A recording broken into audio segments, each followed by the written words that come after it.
Vous avez dit tout à l'heure que c'est presque impossible à Montréal maintenant de se trouver un emploi sans être bilingue. Je ne suis pas prêt à dire ça. Mais il est vrai qu'en effet, pour plusieurs emplois, maintenant, il faut être bilingue. Et savez-vous pourquoi?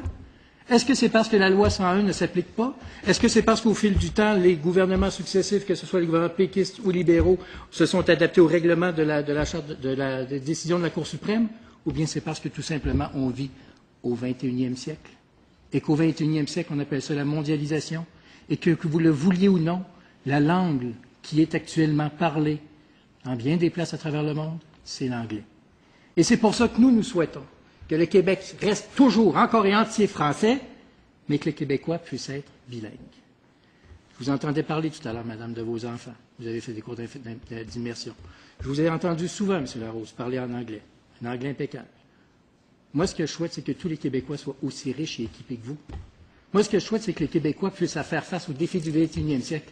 Et ça passe par la fierté de la langue française, mais ça passe aussi par l'apprentissage de la langue du 21e siècle, qui est partout à travers le monde reconnu comme les points de vue politiques.